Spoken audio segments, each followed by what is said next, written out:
Part 4. Reality Shark Bites. Well, within the hour, Michael has made his way to the docks, found the Duke's ship, and signed on its crew. He eyes the Duke with a seething hatred, but the Duke does not know who he is. He simply ignores Michael. And so, by the late afternoon, Michael finds himself swabbing the decks in the blazing hot sun. In the background, a sailor is being flogged for some petty offense. A boatswain snarls at Michael. "You better finish before the captain comes up, and none of your impertinence or you'll taste my cat o' nine tails." As meanwhile, back on the ship that the pirates have seized, the pirates are still drinking and gambling with Anne, when suddenly the door flies open. It is One-Eyed Willie with a wicked glint in his eye. "Boys, clear out. The lady and I would like to be alone." "But, Captain, she's already won 1,000 francs from us. Give us a chance to win it back." "You heard me. We'll even let you in on a game. 5 more minutes." Willie put his dagger to the reprobate's throat. "If you don't clear out now, you're going to have 5 more minutes to live. Now out, scum!" The pirates scurry out, leaving Willie and Anne alone. He leers at her. "Now, my pretty, you're all mine."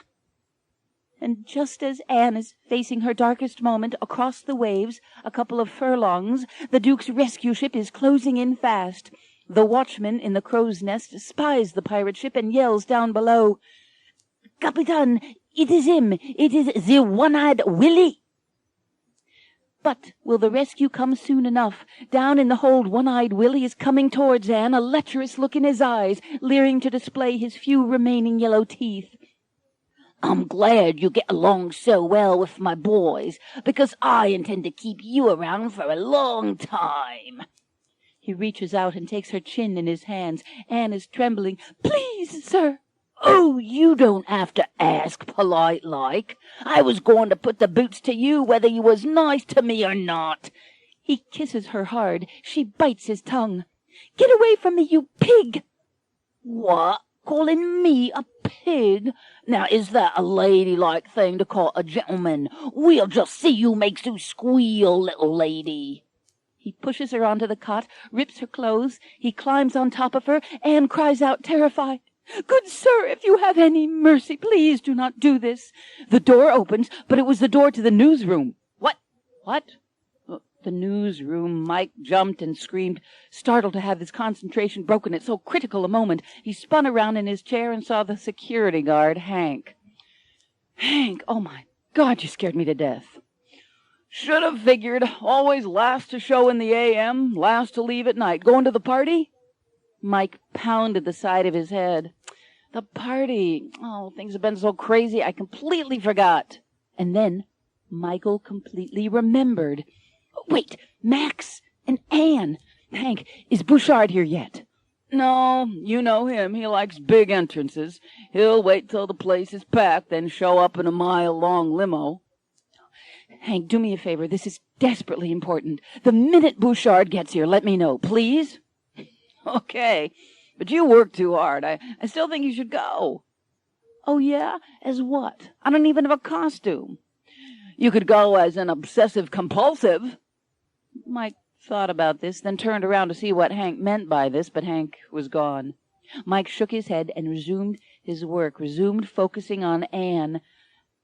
Anne, who was at this very moment hurrying through the lobby of Max's apartment building on Max's arm. Anne wore her wedding dress for her costume, her wedding dress from the day she married the Duke. Don't ask. And Max was dressed as 17th century aristocracy. Anne forced her cheerfulness. She missed Michael. Max noticed she was distracted. "Anne, my dear, you are so quiet. Don't you like your costume?"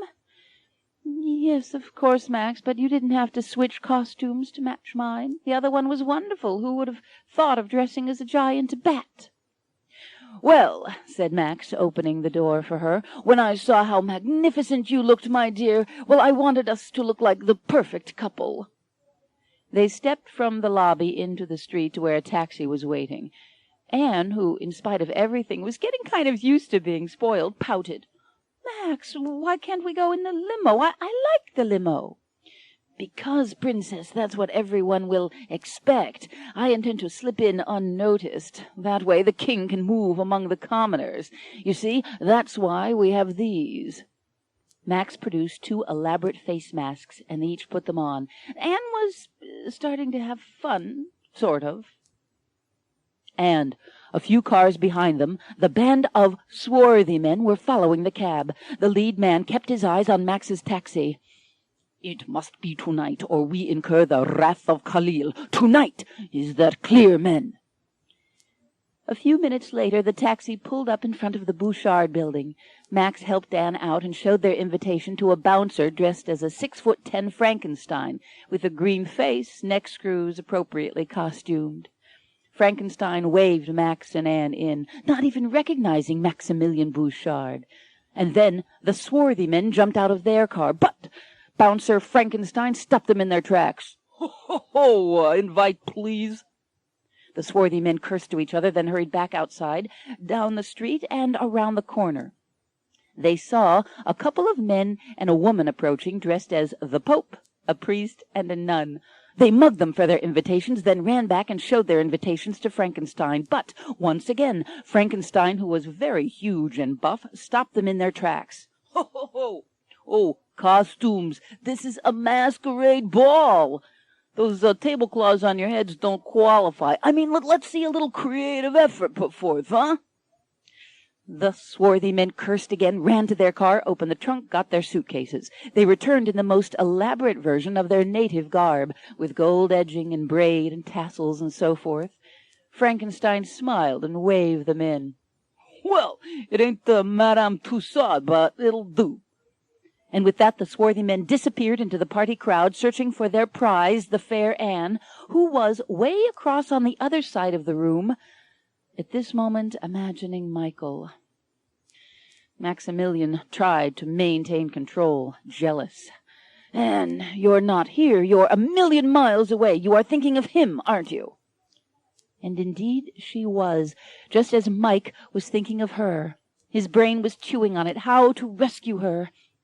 Oh, whatever it was, it had to be fast, because down in the hold of the pirate ship, Anne screams as she fights off Willie's advances. On the deck, the Duke's men wage a fierce battle with Willie's men.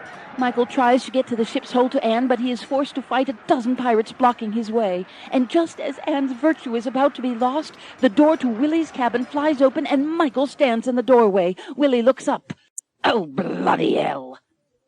But then Mike, in the present, stopped typing and stared at what he'd written. "No, it's too obvious. I've got to put Anne in more danger. Yes, more danger still. Back up. Just as Anne's virtue is about to be lost, the door to Willie's cabin flies open, and the Duke— oh, yes, that's better. The Duke stands in the doorway. Willie looks up. Oh, bloody hell!" Willie rolls off of Anne, who covers herself and cowers. The men are equally matched until the Duke's men come and overpower Willie. The Duke glares at Willie. "Take him away. Tie him up. I'll deal with that scurrilous scum of a pirate later." The men leave, and the Duke turns to Anne, who runs to him and embraces him. "Oh, thank God you came. You've saved my life. How can I ever repay you?" The Duke smiles lasciviously. "Well, my love, I thought we could go to my cabin," and Anne was elated. "And continue the voyage to England, yes, so that I can be reunited with my love. I was afraid I would never see my Michael again, but now, in one more day—" But the Duke took Anne's tiny hands in his.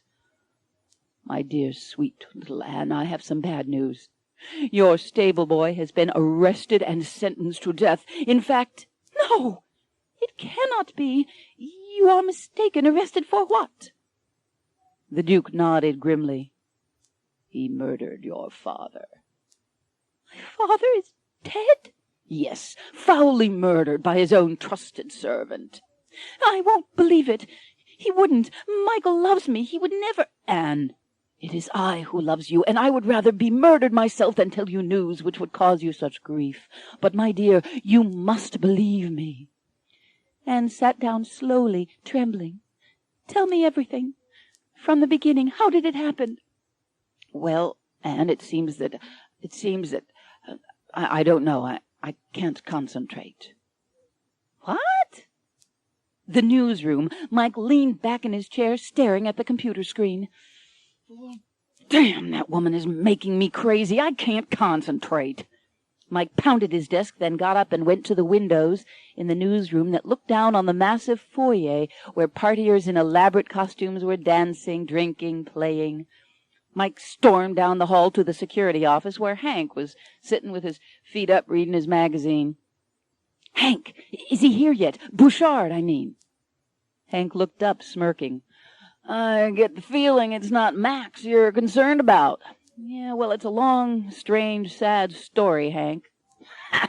You guys and your stories. I don't know how you do it, cranking them out like that. Me, I can't write a letter. Mike, temporarily reprieved from his work, enjoyed the compliment. He leaned back against the bank of video monitors that showed shots of every nook and cranny of the Bouchard building, and in Barney Fife fashion, Mike started to pontificate about the creative process. I won't lie to you. It's not easy, Hank. To be a good reporter, you've got to be disciplined, dedicated, and above all, observant. Got to keep your eyes open. Can't miss a thing. Well, so into the sound of his own voice was Mike that he did not notice on the monitor, just to the side of his face, a shot of Anne and Max entering the screen. Max took Anne by the hand to the elevator and pressed the button. As they waited by the elevator, Anne gazed down the hall at the costume partiers. But, Max, I want to go to the party and see the pretty costumes. Soon, my dear, soon. First, I'm going to show you something, my throne room. Very few people have seen the view you are about to see, my pet. The elevator doors opened and they got in. As, back at Security Central, Anne and Max disappeared from the frame, neither Mike nor Hank having noticed anything. Mike had stopped blathering and was wondering where his beloved and Max were. Gosh, Hank, the party's been going on a while now, and still no sign of Bouchard? Nope, and I'd know his limo anywhere. It's the longest one in town. Hey, Mikey, keep a watch on things here. I want to go get a candy bar and take a leak. I'm not supposed to leave, but what the heck? But before Hank left, he turned to Mike. Hey, Mike, that pirate story you were telling me about? Hurry up and finish it. I like it. I want to know how it turns out. Mike shrugged. At least there was one universe in which he could help his dear Anne. He looked around for a blank piece of paper and pencil and started to jot down more dialogue. Once again, totally oblivious of the band of swarthy men who were catching the next elevator up in the Bouchard building, still in pursuit of the present-day Anne. But Mike was oblivious. To him, Anne is on the Duke's ship, reeling from the news of her father's unfortunate and untimely end.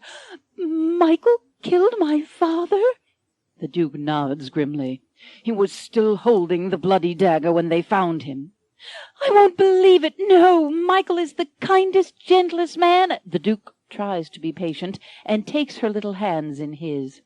Anne, my love, I understand that you are shocked by this dreadful news, but I assure you it is true. The body had a dozen stab wounds. They found Michael with blood on his clothes and your father's valuables on his person. I speak the truth. No, it's not true. I refuse to believe it. The Duke grabs her and shakes her. You must. As back in the present, Max was grabbing Anne as well, but it was frustration born of lust. Together they had been gazing at the magnificent view of the city when suddenly Max, unable to control himself, grabbed Anne and kissed her. She pulled away. Max, please! I've waited for you for so long. Well, you'll just have to keep waiting. Meanwhile, on the pirate ship, the argument between the Duke and Anne was also escalating. I won't believe it. I love Michael, and I know he wouldn't do such a thing. The Duke, in his frustration, pushes her on the bed, then towers over her. Stupid little fool! Why don't you believe it? All the proof is there. I know it. More than anyone, I know it. And by God, you won't leave this room until you know it. Why are you so damned loyal to him? What is it about that idiot, stinking stable boy that makes you swoon? Has he ever kissed you like this? The Duke kisses her hard, biting her mouth. She slaps him. He slaps her back. Don't ever do that again. What do I have to do to make you want me? If I smelled of sweat and horse dung like he does, would you desire me then? Well, desire or no, you're not going to deny me this time. You are my wife. He tears her dress and kisses her all over, then pulls up her skirts. As, back in Max's penthouse, Max was also forcing himself on Anne. Please, you're so beautiful. You smell so delicious. Get off of me, you pig! And meanwhile, back at Security Central, Mike, the roving reporter, was having a marvelous time writing his story, completely oblivious of Anne's real danger at the hands of the lecherous Max just a few floors above him. And who do you think it was who burst in on Max and Anne to save Anne from a fate worse than death? The band of swarthy men who had their own plans for the fair Anne. Max and Anne looked at them startled, as, at that same moment, the door to the captain's hold bursts open. Anne and the Duke look up startled. Michael stands in the doorway, and when Michael sees the Duke mauling his dear Anne, he lunges at the Duke, and they fight. First, Michael has the upper hand. Then the Duke gains the advantage. Then Michael. Then the Duke. And back to Michael again. And then, frankly, Anne gets exasperated with the whole thing, picks up a piss-pot, cracks the Duke on the head, and he is out cold. Michael and Anne look at each other, a rainbow of love surrounding them. Michael embraces her. Oh, my sweet Anne, I am never letting you out of my arms again. But suddenly Anne pulls away. Oh, my God, Michael, my father! He is all right, isn't he? The Duke told me the most horrible lie about you. And then Anne sees Michael's hand. He is wearing her mother's ruby ring. Anne screams, Oh, my God, it's true! You murdered my father, and you robbed him. But, my darling, the note that you sent through Jane said, Murderous villain! But... Anne picks up the piss-pot again and whacks him with it. And with that, Michael topples over on the floor. Anne grabs him and tries to yank the ring off, when suddenly the Duke grabs her from behind and screams, Let go of me, you monster! The Duke grabs her arm. Still have not learned to be the obedient wife, have you? But now it's double jeopardy. Anne isn't having any better luck in the present, up in Maximilian Bouchard's penthouse office suite, where, you remember, Max is trying to fight off the band of swarthy men, and since the swarthy men are trying to kidnap Anne, she is having to fight them off as well. And she's the better fighter. She grabs an umbrella, pokes one swarthy man in the groin as others back off. As, back on the pirate ship, the pirates have tied up Michael and Anne and stuck them in the hold where they sit back to back. Anne is still furious with Michael. Bastard! Infidel!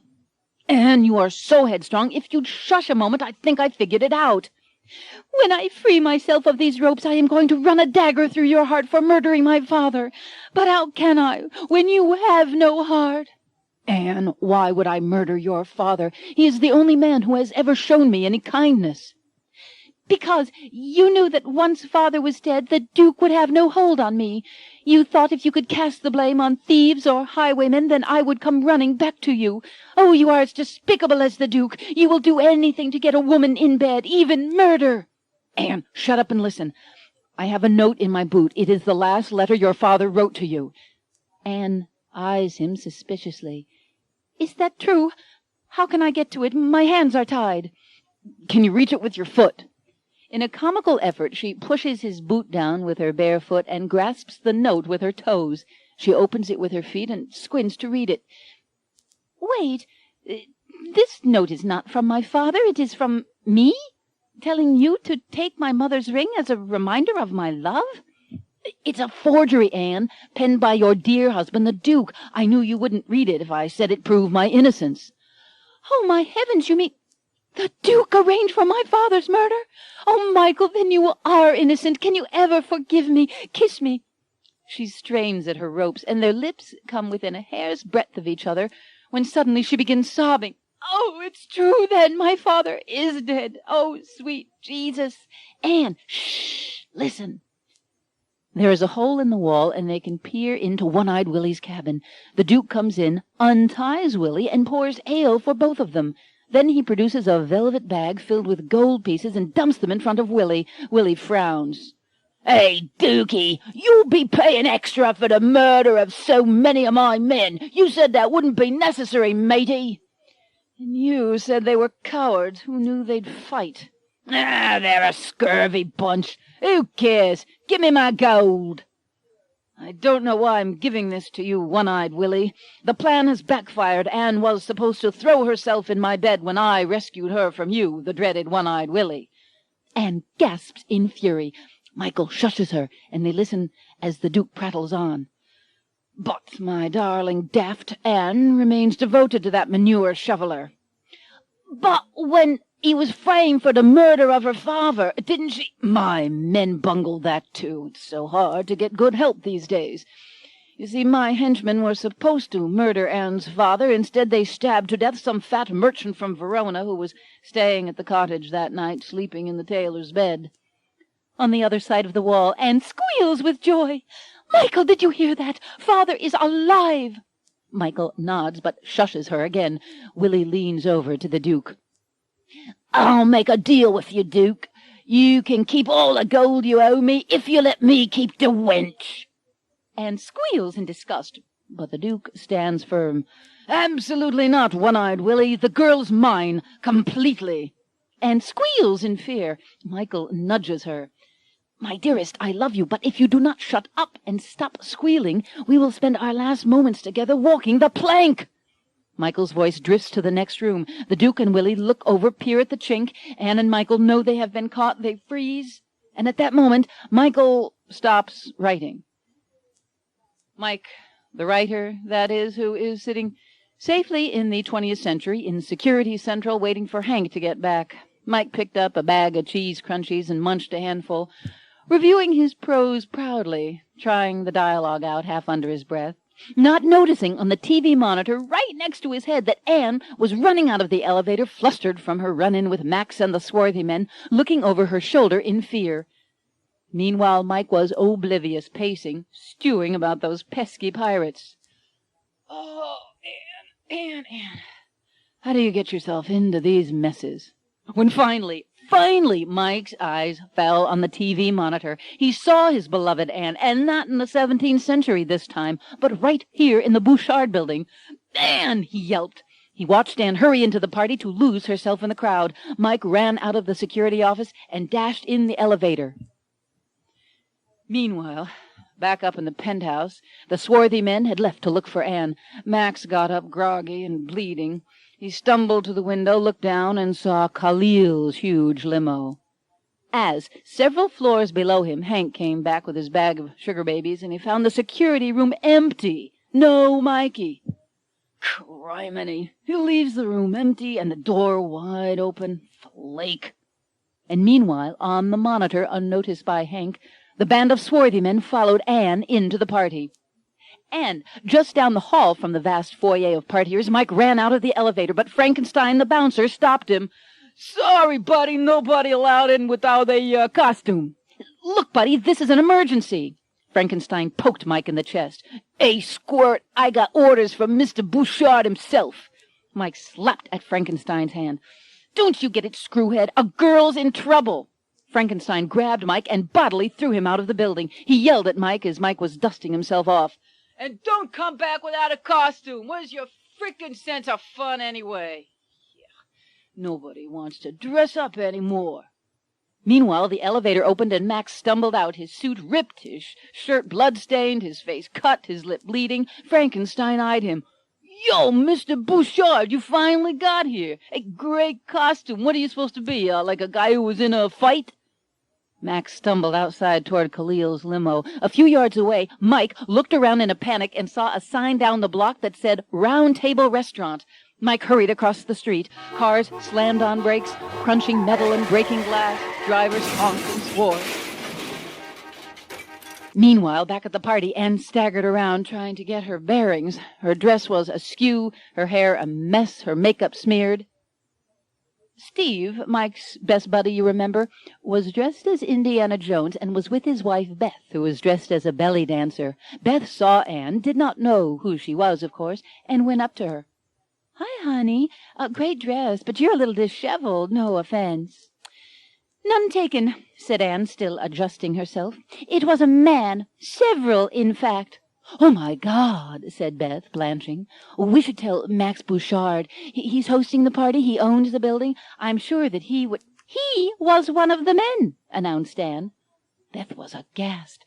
"Oh, my God! Let's go to the powder room." The bathroom was as elegant as the rest of the building. Anne was in awe when she walked in. "I can't get over it. I think bathrooms are wonderful." Beth studied Anne's amazed reaction. "You do?" Anne went around pressing the hot air hand dryers and the soap dispensers. "Absolutely. They're just incredible. I can't get over it." "Don't they have bathrooms where you come from?" "No. Holes in the ground." Beth backed towards the door, when suddenly a beautiful, statuesque black woman came out of a stall. Anne gasped. She had never seen a Negro. She went up to the woman, stared, then reached out and touched her. Beth and the black woman both bolted out the door. Anne shrugged and went in a stall. A few minutes later, when she came out of the stall in the ladies' room, the swarthy men jumped her and dragged her away screaming. Meanwhile, outside, Max staggered to Khalil's limo. A bodyguard grabbed him. Khalil rolled down the window. "Let him enter. I am sorry, my friend, but you interfered. You know I always get what I want. I offered to pay you royally." "Damn you, Khalil, I told you she is not for sale." "Ha! I do not need you to get her. You should have taken my gold when you had the chance, my friend. By tomorrow she will be the prize of my harem." Max lunged for him, but the bodyguards dragged him into an alley, pummeled him, and tossed him in a dumpster, as the other swarthy men brought Anne out the back door and dragged her to the limo. And at that same time, across the street at the Round Table restaurant, Mike ran in and everyone just stared. The restaurant was all done up in the style of King Arthur, the waiters all appropriately costumed. The hostess was a zoftig woman in a balloony white blouse with voluminous ruffles. Mike sized her up, yanking off his jacket. "Lady, how much for the blouse?" She looked down at herself. There was a spaghetti sauce stain on the boob. "Are you out of your mind? I'm calling the cops." Mike unbuttoned his shirt and yanked it off. The hostess was shocked, but not so shocked that she could not appreciate his naked, muscular chest. Mike smiled at her. "Lady, I'll give you $50 for it. Your blouse, I mean, and you can have my shirt." $50? For this polyester rag? "Lady, hurry, please." She shrugged and stepped into the coat closet to change, and as she did, Mike spied a waiter wearing thigh-high leather boots. Mike grabbed the waiter's tray, which was all loaded with food, put it on the table, gently pushed the waiter onto a bench, and yanked his boots off. "Sorry, buddy, it's a huge emergency." The waiter, who was a bit effeminate, smiled at the shirtless assailant and allowed Mike to peel his high boots off him, enjoying the drama. Diners gawked. The manager came running from the kitchen and saw the commotion. "What on earth?" Mike jammed the waiter's boots on his own feet, his trousers bunching up like pantaloons.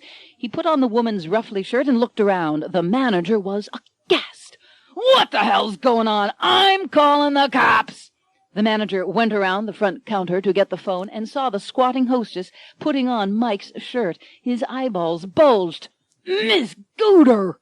But Mike was not finished. He looked at the buffet table. Hanging over the roast beef table was a red velvet cover with gold crosses embossed on each side. Mike picked up the roast beef to move it, but it is hot. He dropped it, screaming, shaking his hand. The French chef was furious and came after Mike with his carving knife. Now both the manager and the chef were after him, but Mike was undaunted.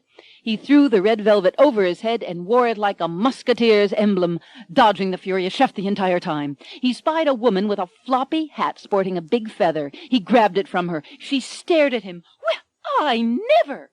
Mike popped the hat on his head. "It shows, lady, believe me, it shows."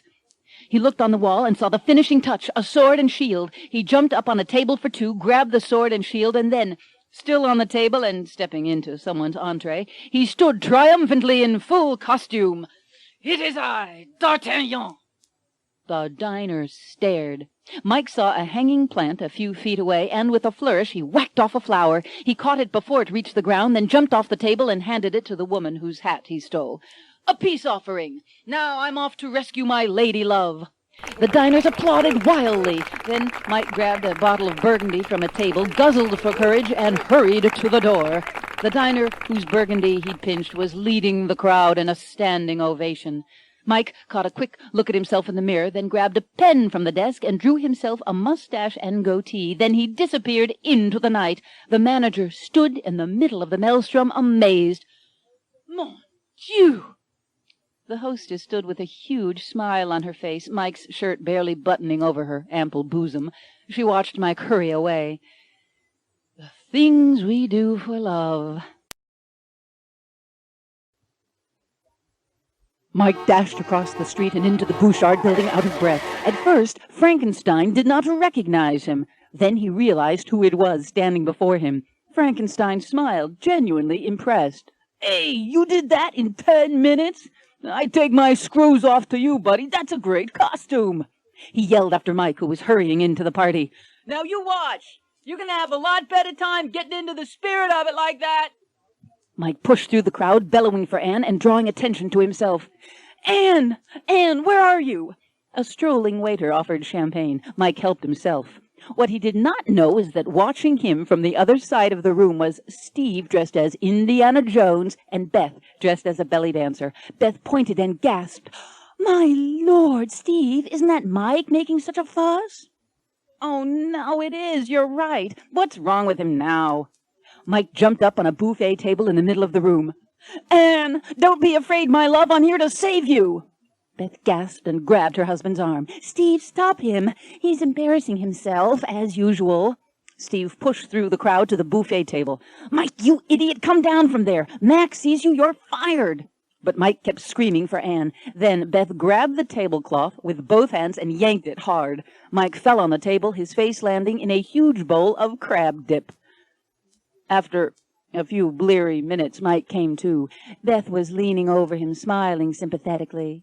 "Mike, are you okay? I'm sorry, but I had no choice. You were making a scene. Mike, look who's here." A woman dressed as Cleopatra with a black wig and grotesquely thick makeup leaned over him, smiling and showing off a row of capped teeth. Mike blinked a couple of times. "Dammy, what a pleasant surprise." Beth clapped her hands in delight. "I knew you'd be tickled, Mike. You know, Mike, I still don't know why you two broke—" Mike grabbed Beth's veil. "Beth, you say it, and I swear I'll—" But then he passed out. Beth and Tammy looked at Steve expectantly. Steve shrugged. "I'll take him upstairs to his desk. You can't do any harm there. We can check on him later." A few minutes later, the elevator dinged at the newspaper office floor, and Steve, Mike's arm draped around him, half dragged Mike over towards his cubicle. In a nearby cubicle, Mike's boss Howard, dressed as Superman, and Janice, the lovelorn advice columnist, dressed as a can-can girl, were in a compromising position. They froze. A few feet away, oblivious, Steve propped Mike at his desk and brought him a cup of coffee. "You'll want this when you come to, pal. I'll be back to check on you in a few." Steve shook his head sadly. "Love. God, I'm glad I'm over it." But who was to help poor Anne, who was now sitting in Khalil's limousine, glaring at him but biding her time? He was fawning all over her. "Oh, my little doe, I am sorry that my men were such brutes, but I shall spend my life making it up to you. I will shower you with every gift your heart desires. A palace, servants, jewels." Anne rolled her eyes. "Oh, Lordy, I've heard that old saw before." "Oh, my little bird, you are so rare and lovely. I have dreamed of finding such a precious gem. You are fresh as the morning dew, sweet as the honeycomb, fragile as a snowflake, as hot with passion as a flame." "Well, you're just a parade of mixed metaphors, aren't you?" "What? I am sorry, my English is not so good." "I noticed. Darling, might I have some champagne?" Khalil opened a bottle of chilled Dom Perignon. "That much I understand. For you, my sweet, only the best." And kicked it back in one shot. "Whatever. Now come here and kiss me, you wild Arabian stud." Khalil took her in his arms and kissed her, and while she was kissing him, she grabbed the champagne bottle and whacked him on the head, then darted out of the limousine. But 2 bodyguards seized her before she could get far. She sighed in exasperation, when suddenly Maximilian called to them. The bodyguards, still clutching Anne, turned and looked. Max had a gun to Khalil's head. Khalil looked woozy from his bout with the bottle. Max was threatening. "Listen, you heathen dogs, let Anne go, or I will blow his brains out, and that will not make Khalil too happy with you, now will it?" The bodyguards released Anne. Max dropped Khalil, and his men ran to him to see if he was all right. Max hustled Anne into the back door of the building, and she threw her arms around him. "My savior, how can I ever repay you?" Max leered at her heaving cleavage. "I'll show you how when we get to some place more private, my pet." And with that, Max swept Anne into his arms, struggling under the folds of her voluminous dress. He staggered to the elevator, pressed the button, they got on, and the doors closed. A minute later, the elevator doors opened and Anne stepped off alone. Max was unconscious on the floor of the elevator. She was wiping her hands. She turned around and spat in his face. Oh, gullible clodpate. Oh, I hate men. When suddenly Hank came out of his security office, his gun drawn. Okay, little miss, I don't know what you're doing up here, but you're about to get yourself arrested. Anne rolled her eyes. I can't believe this is happening. When suddenly the elevator doors opened and Mike appeared, brandishing a pistol. Hank saw Mike and stared at him puzzled, but Mike held his weapon steady. Hank put the gun down. Hey, Mikey, old boy, let's not do this. I want the girl, Hank. Okay, let's talk about it first. Talk like we was talking before, Mike. Oh, Hank, let's not bullshit each other. You always thought I was nuts. Well, this is my chance to prove it. Hank, I like you, but I'll shoot you if you don't give me the girl. Oh, I'll let her go. Look, I'm not risking my life over a job that pays minimum wage. Just tell me what to do. Drop your keys on the floor, Hank, slowly. Hank obeyed. Anne moved towards Mike, watching the drama. Mike gestured for Anne to come. She ran to him. He put his arm around her, but Mike never took his eyes off of Hank. Now, Hank, I'd like you to step into your office. Hank obeyed, and Mike locked the door. He turned to Anne, triumphant. That should buy us some time. Oh, Anne, I have been so worried. But Anne kneed him in the crotch. Bastard! Mike fell to the ground and doubled over. Oh, God, what the hell did you do that for? You murdered my father. I will never forgive you. Damn it, woman, you didn't give me a chance to explain. It wasn't your father. It was that fat silk merchant you hated so much with the bad breath. If you don't believe me, read the scene I just wrote and the letter that the Duke forged. That Anne, the other Anne in the past, in the book, she knows, and she's not mad at me anymore. At Michael the groom, that is. See for yourself. In great agony, Mike retrieved the scratch paper with novel bits from his pocket and snatched it away from him. She hurried away in a huff as Mike called after her, Anne, where are you going? She hurried down the fire stairs. Mike moaned, still in the fetal position. Oh, my jewels. I hope she doesn't have her heart set on a family. Suddenly, Mike heard the voices of the swarthy men down the hall, and he crawled into the elevator. With great effort, he pressed the down button. Ding! In no time at all, the elevator had reached the bottom floor, and when the elevator door opened, the swarthy men were waiting for Mike. Good golly, how many of you guys are there? Get him, cried the leader. Mike thought fast and pointed. Oh, my God, look, a naked woman. She's not wearing a thing, and check out the size of her. The swarthy men turned to look. Mike darted into the party and lost himself.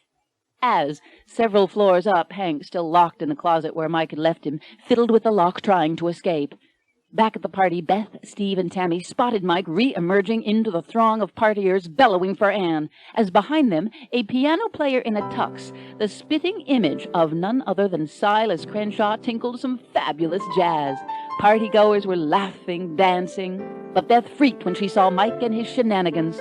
Oh, my God, Steve, it's Mike. He's back. But Steve could only shake his head. Beth blanched. Steve, everyone's staring. Why does he insist on doing these things?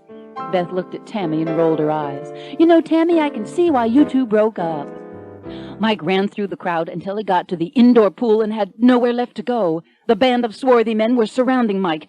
Mike backed up, and through it all, Silas was pounding the piano keys happily. Now, this is what I call an action-packed adventure romance. But the swarthy men were leaning in towards Mike. Tell us where the girl is, and we will not cut out your eyes.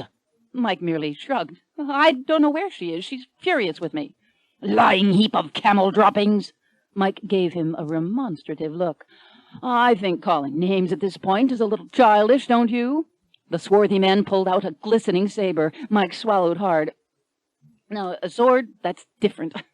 Mike looked around. He darted up the steps of the swimming pool high dive. The swarthy men followed. Silas changed the piano music from jazz to a dramatic drum roll. Mike and the lead swarthy man both stood on the high dive, Mike backing up to the edge as the swarthy man came closer. Mike looked down at the clean, clear water and laughed carelessly. Ha! You think I'm afraid to dive into a swimming pool? You are looking at the captain of the Madison High swim team 3 years running. This is a piece of cake. But the swarthy man threw his head back and laughed a wicked laugh right in Mike's face. Oh, yes? Look again. And when Mike looked down again, he was Michael of the past again. It was a blue ocean and sharks were circling. He looked behind him and found that he was walking the plank of a pirate ship. Silas, now dressed as a jaunty sailor, was in the crow's nest. Mike yelled up at him, "Silas, what do I do now?" as the pirate jabbed Mike in the back, poking holes in Mike's new Burberry jacket. "Silas, help!" Silas was in the crow's nest laughing. "Come on, boy, this is no time to get writer's block." Meanwhile, Michael, the hero from the book, was shocked to find himself on the diving board of a swimming pool in the 20th century. Silas, who was still playing the piano, looked up at him, laughing. Michael, in turn, looked down at Silas, panic-stricken. "Where am I? What place is this? What is happening?" Silas smiled, his white teeth glistening. "What do you want to happen, boy? Say what's in your heart." And at this same moment, Mike, the writer, was being jabbed by the pirate as he teetered on the edge of the plank. Mike closed his eyes and yelled at the same time that the other Michael also yelled, "Annie, I love you!" Then Mike looked down into the frothing ocean at the shark-infested waters and saw to his horror that the pirate ship was speeding straight for a large, gleaming, blue-gray skyscraper. Simultaneously, Michael, still disoriented on the swimming pool diving board and being forced to the edge by the swarthy man's dagger, was about to jump when he stared out the glass wall of the skyscraper and saw a pirate ship heading straight for the building. He gasped. In fact, the whole crowd of costume partiers all gasped together. And, as if that was not enough, Mike, the writer on the plank, saw the evil Duke on the ship just a few feet away with a pistol pointed at Mike's back. "You scum-eating son of a dog, steal my wife from me, will you? Let us see if she loves your corpse when it is crawling with maggots." And the Duke readied to pull the trigger. And, as if Michael, our hero from the past, who suddenly found himself on a diving board in the 20th century, was not in enough danger, Maximilian Bouchard, down at the bottom of the diving board, pulled his gun on Michael and pointed it up at him. "That's it! You ruined my party, destroyed my thriving porno empire. Nobody messes with Maximilian Bouchard." And Max ready to pull his trigger. But just at that moment, Anne, in the present, who had climbed across the catwalk, grabbed hold of the chandelier. "Mike, I read the scene, Michael. I am so sorry I doubted you. Can you ever forgive me? I'm coming to save you." And with that she jumped and swung. And on the pirate ship, Anne of the past, grabbing a rope hanging from the mizzenmast, ready to swing and knock the gun from the Duke's hands, when, at the same moment that the Duke and Max fired their guns, both Mike and Michael, their eyes wide, screamed together, "Holy sh!" The pirate ship crashed through the glass walls of the Bouchard building. It was magnificent. Silas's incantation had been realized. The past and the present had merged.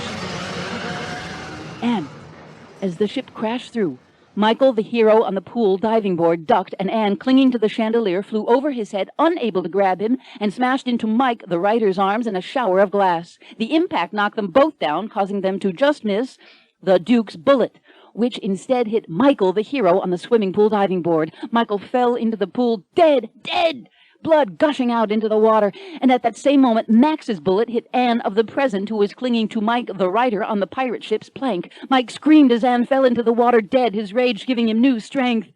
"Annie!" "Yes, Michael, I'm here." Mike spun around. It was Anne from the book, from the past, the one who had been trapped in the hold with Michael, the hero, and who was in line to walk the plank next. Mike stared at her, then at the dead Anne from the present in the water below. "Hot damn! I got me an extra. I wrote me a spare." He spun around to the fictional Anne. "Anne, I'm coming to save you." He had to shout above the pandemonium made by the baffled partiers. As he was about to run from the ship's plank to Anne, he was stopped by pirates, all pointing swords at him. Silas, in his ship's crow's nest, tossed down a sword. Mike caught the sword and took on several pirates. The Duke and One-Eyed Willie cowered behind their men, afraid of a real fight. Mike fought admirably, but he was outnumbered and out of his century. Journalists, sword fights. And then Stefan, Anne's servant sent to protect her, watched from behind a barrel, and at the critical moment he hit a lever that caught the fighting pirates in a net, and they were hoisted to the top of the ship's rigging. Mike was dumbfounded. Silas watched from the crow's nest, shaking his head. Not very impressive, boy. You're supposed to be the hero. Anne threw her arms around Stefan.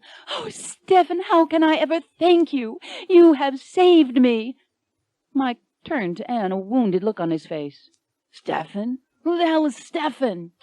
Oh, Michael, don't be a jealous fool. Of course I love you.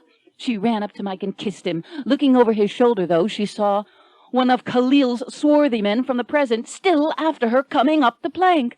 Oh, no. Mike turned to face him. He brandished his sword, but the swarthy man had a gun. Mike swallowed audibly. Meanwhile, One-Eyed Willie was climbing the rigging to cut down his pirates trapped in the net, struggling and cussing. Mike and the swarthy man glowered at each other, Anne hiding behind Mike. The swarthy man leered at Anne. Give me the girl and you will escape with your life. But Mike shoved Anne behind him. You don't understand, buddy. She is my life. The swarthy man cocked the gun. Anne stepped in front of Mike. So be it. We will die together. When suddenly the gun was whipped out of the swarthy man's hand. Everybody whirled around. Steve, dressed as Indiana Jones, brandished his whip, a cocky grin on his face. I always wanted to do that. Beth pushed through the crowd to her husband. Oh, honey, I'm so proud of you. You're my hero. Beth, so very sexy in her harem outfit, caught the attention of the swarthy men. Very well, then, we will take this one. After her. Several swarthy men grabbed Beth. Steve went after her. Meanwhile, up in the rigging, Willie had almost cut through the rope holding the net of pirates, and Mike grabbed Anne by the hand. They got Beth. Anne, come on. We've got to save Beth. Anne eyeballed Michael jealously. Oh, really? And who is Beth? Wife of a friend. This is no time for petty jealousy.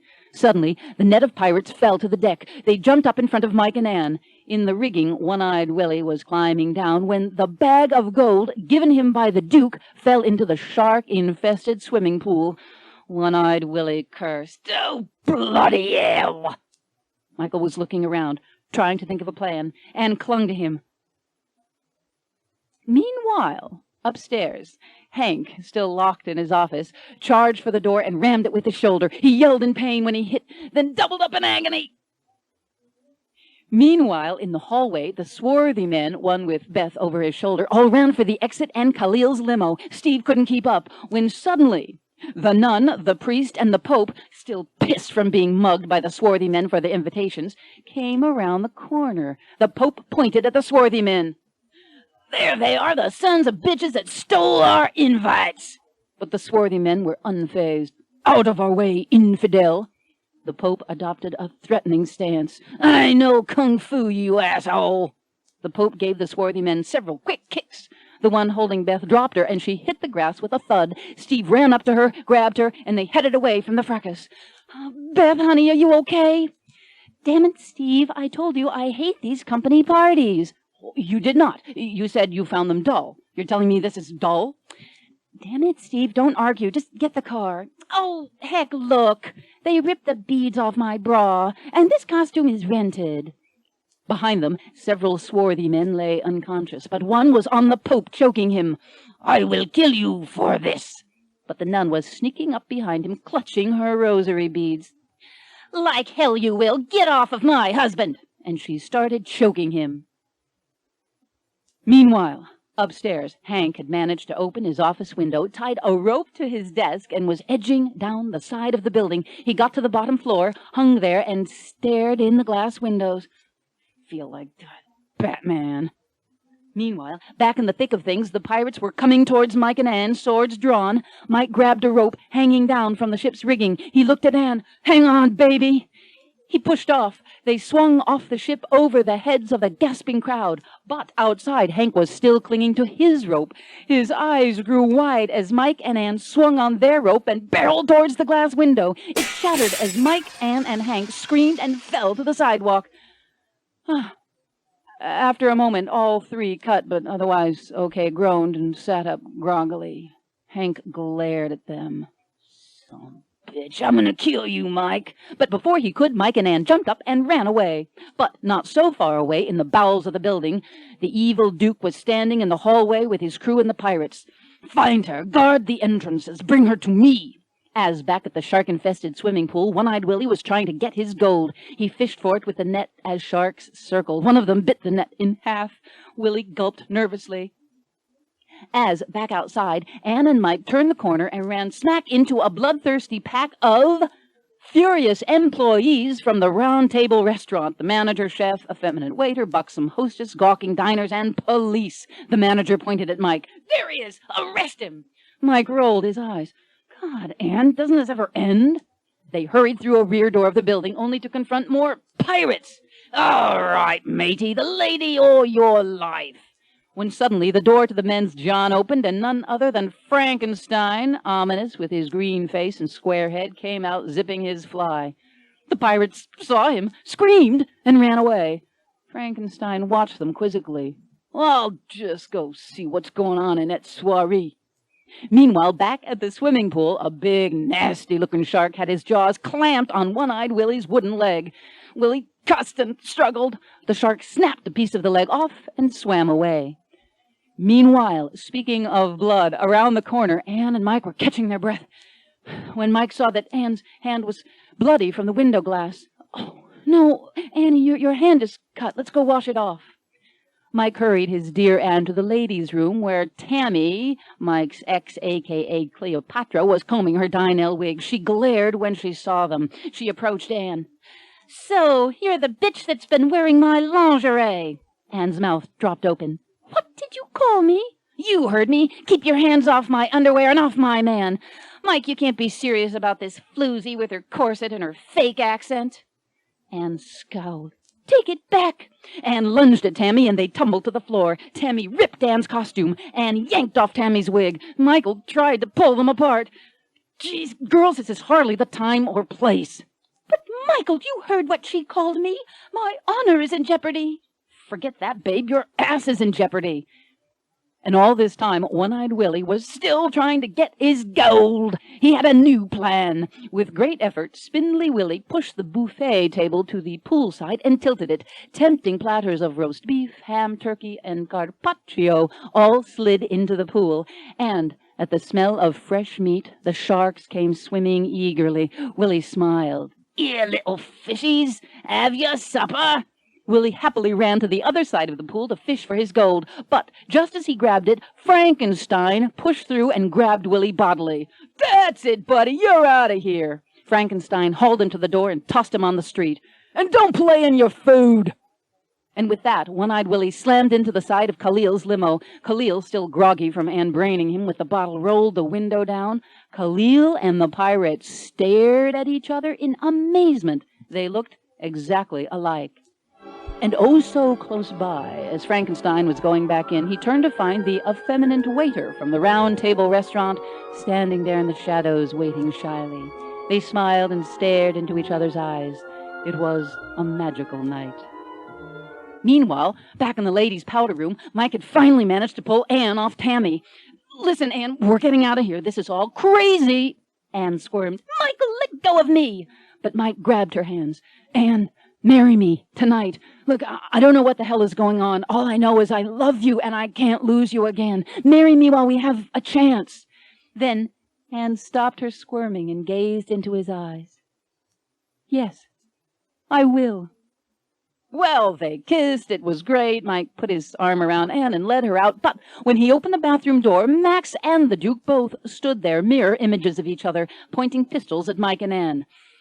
"We've come to an agreement, the Duke and I." Meanwhile, back in the limo, Khalil and One-Eyed Willie watched porno films on the limo TV and guzzled from a bottle of Chivas. Willie happily gave his bag of gold for all the videos.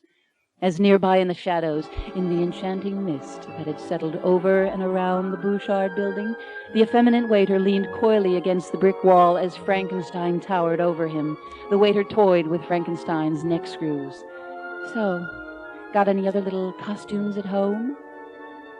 But back on the pirate ship, not romance, no, but danger. The Duke and Max had escorted Mike and Anne onto the plank. Anne was blindfolded as Max held Mike back with a dagger to his throat. The pirates were brandishing swords at the partiers, who stood frozen. The Duke swaggered, his saber drawn, and pointed at Anne. "If I cannot have you, my pet, nobody will." Ditto, said Maximilian. Anne screamed, and the Duke pushed the sword into her back and forced her to the edge of the plank. Sharks circled hungrily in the water below. Anne was trembling. No, please, I beg of you. But the Duke only smiled. Sorry, love hard to get is overrated. Now you must pay. Tell me, Anne, would making love to me have been so much more horrible than this? Anne turned and glared. As a matter of fact, yes. Furious and insulted, the Duke jabbed her in the stomach with his sword, and she fell off the plank. Mike watched in horror. God, no! Then he heard Anne's voice calling out as she plummeted into the water.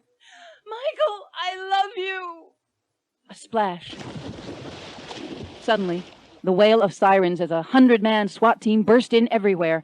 Everyone in the building stood paralyzed, except for Mike, who struggled free, ran, and stared at the water below.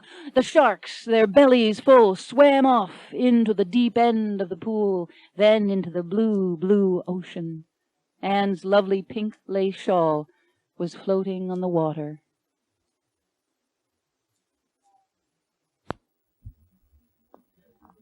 The balcony of Michael's apartment. Michael stood staring at the view of the city by night, lost in thought. Beside him, a newspaper with a big headline. Flagships in the foyer. Pirates invade porno publisher's party. Janice, the advice columnist, was beside him, gabbing, sipping white wine. Michael wasn't paying attention. Only Lancelot cocked his head and stared at Janice. I hope you don't mind my dropping by, darling, but I just had to congratulate you on being a big hero. Imagine taking on pirates and a porno ring all in one day. I'm so proud of you. Oh, I know I've been silly lately, refusing to speak to you and all. And Michael trudged into the kitchen. He opened the pantry to get a bottle of scotch, which was sitting beside 2 25-pound bags of dog food. Michael turned the stereo to light classical and went back outside. Janice was still nattering on. But all that is behind us now, and well, you're going places. A promotion, national headlines, a movie deal. You know, if you like, I could provide a psychological slant on the whole. Suddenly, the stereo music changed from classical to the Monkees singing I'm a Believer. Michael froze. He walked into the living room and saw Anne wearing his robe, drinking a yoo-hoo and bebopping. Michael's eyes bulged and his jaw dropped. Janice was tapping her high-heeled foot. Oh, not again! Who is she? Michael turned and stared at Anne. She was radiant. Michael was radiant. This, Janice, is the love of my life. Gee, will you bastard! I just asked you if you were dating anybody, and you said you weren't seeing anybody presently. No, Janice, I said I wasn't seeing anybody in the present. Janice grabbed her coat and purse. That's it. I am leaving, and for good this time. Don't call! She stormed out and slammed the door. Anne grinned at Michael. Michael picked her up and twirled her. Annie, I thought you were dead. I thought the sharks. This is a miracle. How? Anne took off his robe, dancing in her bloomers. Well, the most peculiar thing happened. Just when those horrible sharks were rushing at me, the sweetest little old Negro man in a tuxedo came rowing along in this dinghy and pulled me out of the water. Isn't that wonderful? Michael smiled and laughed. Silas, that hopeless old romantic. Anne put her hands on her hips and eyed Michael. Well, are you going to stand there gawking, or are you going to take me in your arms and ravish me?